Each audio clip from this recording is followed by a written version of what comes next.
Hi ಎಲ್ರಿಗೂ ನಮಸ್ಕಾರ. ನೀವು ನೋಡ್ತಾ ಇದ್ದೀರಾ ನಿಮ್ಮ ಆರ್ಜಿ ಯೂಟ್ಯೂಬ್ ಚಾನಲ್. ಇವತ್ತು ನಮ್ಮ ದಾವಣಗೆರೆಯ ಮೋಸ್ಟ್ ಎಕ್ಸ್ಪೆಕ್ಟೆಡ್ ಬಸ್ ಸ್ಟ್ಯಾಂಡ್ನ ಓಪನಿಂಗ್ ಆಗಿದೆ.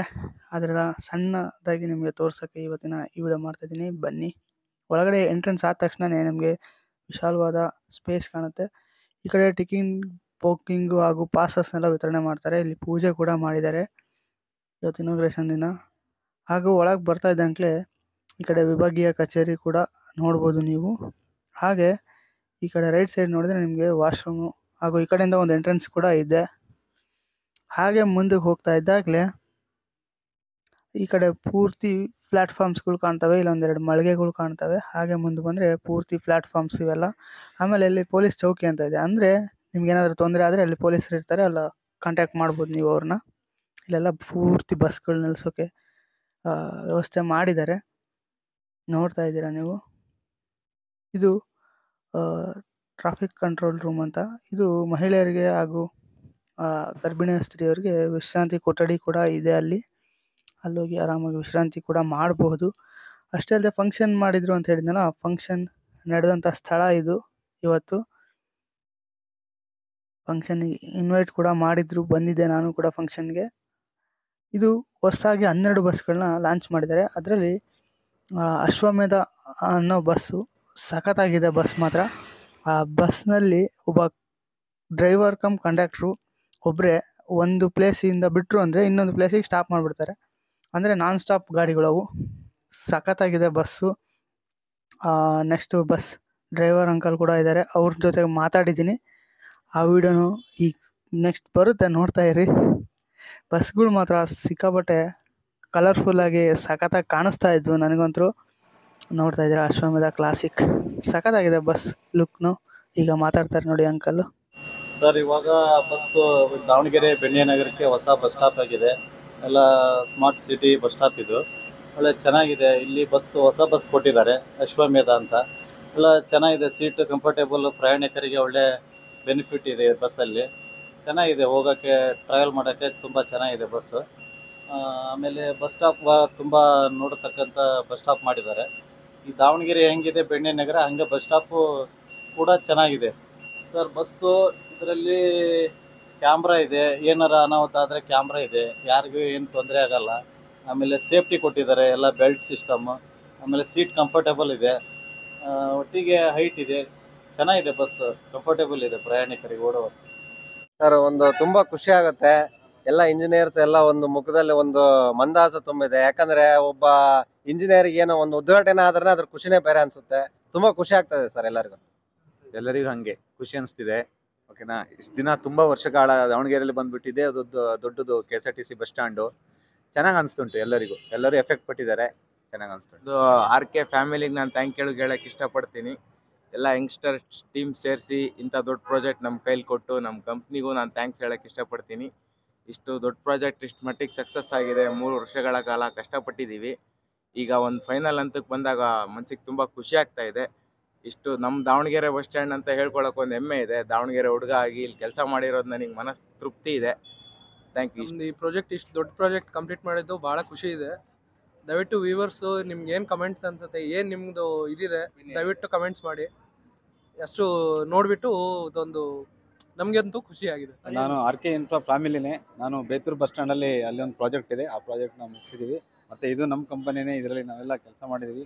ನಮ್ಮ ಯಂಗ್ ಸ್ಟಾರ್ ಇಂಜಿನಿಯರ್ಸ್ ಎಲ್ಲ ಫುಲ್ ಕಷ್ಟ ಬಿದ್ದಿದ್ದಾರೆ 3 ಇಯರ್ಸಿಂದ. ಮಳೆ ಗಾಳಿ ನೈಟು ಎಲ್ಲ ಕಷ್ಟ ಬಿದ್ದು ಒಳ್ಳೆಯ ಒಂದು ಪ್ರಾಜೆಕ್ಟ್ನ ದಾವಣಗೆರೆಯಲ್ಲಿ ಕಂಪ್ಲೀಟ್ ಮಾಡಿದ್ದಾರೆ. ತುಂಬ ಸಂತೋಷ ಆಗುತ್ತೆ. RK ಇನ್ಫ್ರಾಗೂ ನಮ್ಮ ಕಡೆಯಿಂದ, ನಮ್ಮ ಟೀಮ್ ಕಡೆಯಿಂದ ತುಂಬ ಥ್ಯಾಂಕ್ ಯು ಹೇಳ್ತೀವಿ. ನಮ್ಮೂರು ಬಸ್ ಸ್ಟ್ಯಾಂಡ್ನ ನಾವು ಕಟ್ತಾ ಇರೋದು, ಅದಕ್ಕಿಂತ ದೊಡ್ಡ ಖುಷಿ ಏನಿಲ್ಲ. ಈ ಸ್ಟೇಟಲ್ಲೇ ದೊಡ್ಡ ಬಸ್ ಸ್ಟ್ಯಾಂಡ್, ಥಿಯೇಟ್ರ್ ಗೀಟ್ರ್ ಇರೋದು ಇದೊಂದೇ. ಚೆನ್ನಾಗಾಗಿದೆ. ಒಳ್ಳೆ ಕಾಮಗಾರಿನ KSRTC ಮತ್ತು ಸ್ಮಾರ್ಟ್ ಸಿಟಿಯಿಂದ ಮಾಡಿಸ್ಕೊಟ್ಟಿದ್ದಾರೆ. ಆ ಪ್ರಾಜೆಕ್ಟ್ನ ನಾವೇ ಮಾಡ್ತಿರೋದು ಇನ್ನೂ ತುಂಬ ಖುಷಿ ವಿಚಾರ. ಎಲ್ರಿಗೂ ನಮಸ್ಕಾರ. ಇವತ್ತಿನ ದಿನ ನಮ್ಮ ಒಂದು ಕರ್ನಾಟಕ ರಾಜ್ಯ ರಸ್ತೆ ಸಾರಿಗೆ ನಿಗಮದ ದಾವಣಗೆರೆ ವಿಭಾಗದ ವತಿಯಿಂದ ದಾವಣಗೆರೆಯಲ್ಲಿ ಸ್ಮಾರ್ಟ್ ಸಿಟಿ ಮತ್ತು ಕರ್ನಾಟಕ ರಾಜ್ಯ ರಸ್ತೆ ಸಾರಿಗೆ ಸಂಸ್ಥೆಯ ಒಂದು ಸಹಯೋಗದಲ್ಲಿ ಸುಮಾರು 120 ಕೋಟಿ ವೆಚ್ಚದಲ್ಲಿ 6.5 ಎಕರೆ ಒಂದು ವಿಸ್ತೀರ್ಣದ ಜಾಗದಲ್ಲಿ ಒಂದು ಸುಸಜ್ಜಿತವಾದ ಅತ್ಯುನ್ನತ ಒಂದು ಉತ್ಕೃಷ್ಟ ಮಟ್ಟದ ಒಂದು ಬಸ್ ನಿಲ್ದಾಣ ಇವತ್ತು ಲೋಕಾರ್ಪಣೆಯಾಗಿದೆ. ಇದರ ಜೊತೆಗೆ ನಮ್ಮ ದಾವಣಗೆರೆ ನಗರದ ಬೇತೂರು ರಸ್ತೆಯಲ್ಲಿರ್ತಕ್ಕಂಥ 2 ಎಕರೆ ಜಾಗದಲ್ಲಿ ಗ್ರಾಮಾಂತರ ಮತ್ತು ನಗರ ಸಾರಿಗೆ ಬಸ್ ನಿಲ್ದಾಣ ಕೂಡ ಇವತ್ತು ಉದ್ಘಾಟನೆಗೊಂಡಿದೆ. ಈ ಉದ್ಘಾಟನೆ ಕಾರ್ಯಕ್ರಮವನ್ನು ಮಾನ್ಯ ಸಾರಿಗೆ ಸಚಿವರಾದಂತಹ ಶ್ರೀಯುತ ರಾಮಲಿಂಗಾರೆಡ್ಡಿ ಸಾಹೇಬರು ಹಾಗೂ ನಮ್ಮ ಒಂದು ಜಿಲ್ಲಾ ಉಸ್ತುವಾರಿ ಸಚಿವರು ಶ್ರೀ ಎಸ್ ಮಲ್ಲಿಕಾರ್ಜುನ ಸಾಹೇಬರು, ನಮ್ಮ ತೋಟಗಾರಿಕೆ ಸಚಿವರು ಕೂಡ ಅವರು ಇವತ್ತು ನೆರವೇರಿಸಿದ್ದಾರೆ. ಈ ಒಂದು ಕಾರ್ಯಕ್ರಮ ಭಾಳ ಅದ್ಧೂರಿಯಾಗಿ ಚೆನ್ನಾಗಿ ನಡೀತು. ಈ ನಮ್ಮ ದಾವಣಗೆರೆ ಬಸ್ ನಿಲ್ದಾಣದ ಒಂದು ವೈಶಿಷ್ಟ್ಯತೆಗಳೇನಪ್ಪ ಅಂತಂದರೆ, ಇಡೀ ಕರ್ನಾಟಕದಲ್ಲಿ ಈ ಥರ ಒಂದು ಸುಸಜ್ಜಿತವಾದ ಒಂದು ಬಸ್ ನಿಲ್ದಾಣ ಇದುವರೆಗೂ ಇಲ್ಲ. ಯಾಕೆಂತಂದರೆ ಆ ಒಂದು 6 ಎಕರೆ ವಿಸ್ತೀರ್ಣದಲ್ಲಿ 3 ಫ್ಲೋರ್ ಇರ್ತಕ್ಕಂಥ ಒಂದು ಕಟ್ಟಡ ಅದು. ಈ ಒಂದು ಕಟ್ಟಡದಲ್ಲಿ ಈ ಶಾಪಿಂಗ್ ಮಾಲ್ ಏರಿಯಾ ಕೂಡ ಇದೆ, ಜೊತೆಗೆ ವಿಭಾಗೀಯ ಕಚೇರಿಗಳು ಕೂಡ ಬರ್ತದೆ, ಜೊತೆಗೆ ವಾಣಿಜ್ಯ ಮಳಿಗೆಗಳು ಕೂಡ ಬರ್ತವೆ. ಆಮೇಲೆ ಸುಮಾರು 46 ಅಂಕಣಗಳುಳ್ಳ ಪ್ಲಾಟ್ಫಾರ್ಮ್ಗಳು ಇದ್ದಾವೆ. ದಿನಕ್ಕೆ ಈ ಒಂದು ದಾವಣಗೆರೆ ನಗರದಿಂದ ನಮ್ಮ ಒಂದು ಕರ್ನಾಟಕ ರಾಜ್ಯ ರಸ್ತೆ ಸಾರಿಗೆ ನಿಗಮದ ಬಸ್ ನಿಲ್ದಾಣದಿಂದ ಸುಮಾರು 1400 ಒಂದು ನಿರ್ಗಮನಗಳು ಪ್ರತಿದಿನ ರಾಜ್ಯದ ವಿವಿಧೆಡೆ, ಅಂದರೆ ಬೆಂಗಳೂರು ಕಡೆಗಿರ್ಬೋದು, ಹೊಸಪೇಟೆ ಕಡೆಗಿರ್ಬೋದು, ಹುಬ್ಬಳ್ಳಿ ಕಡೆಗಿರ್ಬೋದು, ಶಿವಮೊಗ್ಗ ಕಡೆಗಿರ್ಬೋದು ಮತ್ತು ಚಿತ್ರದುರ್ಗ ಕಡೆಗಿರ್ಬೋದು ಸಾಕಷ್ಟು ನಿರ್ಗಮನಗಳು ಪ್ರತಿದಿನ ಕಾರ್ಯಾಚರಣೆ ಆಗ್ತದೆ. ಅದಲ್ಲದೆ ಗ್ರಾಮಾಂತರ ಸಾರಿಗೆಯಲ್ಲೂ ಕೂಡ ಸಾಕಷ್ಟು ಒಂದು ಪ್ರತಿಯೊಂದು ಹಳ್ಳಿಗೂ ಕೂಡ ಸಾರಿಗೆ ಸೌಕರ್ಯವನ್ನು ಕಲ್ಪಿಸ್ತಕ್ಕಂಥ ಒಂದು ಕೆಲಸವನ್ನು ನಮ್ಮ ವಿಭಾಗ ಮಾಡಿದೆ. ಇನ್ನೂ ಕೂಡ ಬೇಡಿಕೆ ಇದೆ.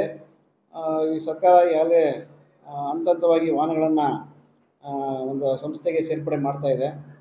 ಈ ಒಂದು ಸೇರ್ಪಡೆಯಿಂದ ನಮ್ಮ ಒಂದು ಎಲ್ಲ ಗ್ರಾಮೀಣ ಭಾಗದ ಜನರಿಗೆ ಒಂದು ಸೇವೆ ಸಿಗ್ತಕ್ಕಂಥ ಒಂದು ಅನುಕೂಲ ಮಾಡಿಕೊಡ್ತಾ ಇದೆ. ಈ ನಿಟ್ಟಿನಲ್ಲಿ ಸರ್ಕಾರವು ಕೂಡ ನಮಗೆ ಕೈ ಜೋಡಿಸಿದೆ. ನಾವು ಕೂಡ ಸರ್ಕಾರದ ನಿರ್ದೇಶನದಂತೆ, ನಮ್ಮ ಆಡಳಿತ ಮಂಡಳಿಯ ಆದೇಶದಂತೆ ಜನಗಳಿಗೆ, ಸಾರ್ವಜನಿಕರಿಗೆ ಮತ್ತು ವಿದ್ಯಾರ್ಥಿಗಳಿಗೆ, ಅಂಧರಿಗೆ, ವೃದ್ಧರಿಗೆ ಒಂದು ಸೂಕ್ತವಾದಂಥ ಸಾರಿಗೆ ಸೌಕರ್ಯವನ್ನು ಒದಗಿಸುವ ಒಂದು ನಿಟ್ಟಿನಲ್ಲಿ ಮುಂದಿನ ನಾವೆಲ್ಲ ಕಾರ್ಯವನ್ನು ಮಾಡ್ತೀವಿ. ಜೊತೆಗೆ ಈ ಒಂದು ಸುಸಜ್ಜಿತವಾದ ಬಸ್ ನಿಲ್ದಾಣವನ್ನು ಸಾರ್ವಜನಿಕರು ಕೂಡ ಒಂದು ಉತ್ತಮ ರೀತಿಯಲ್ಲಿ ಇದನ್ನು ಸದ್ಬಳಕೆ ಮಾಡ್ಕೋಬೇಕು ಅಂತ ಹೇಳ್ಬಿಟ್ಟು ನಾನು ಈ ಮೂಲಕ ಈ ಒಂದು ಮೀಡಿಯಾ ಮುಖಾಂತರ ಸಾರ್ವಜನಿಕರಲ್ಲಿ ಮನವಿಯನ್ನು ಮಾಡ್ತಾಯಿದ್ದೀನಿ.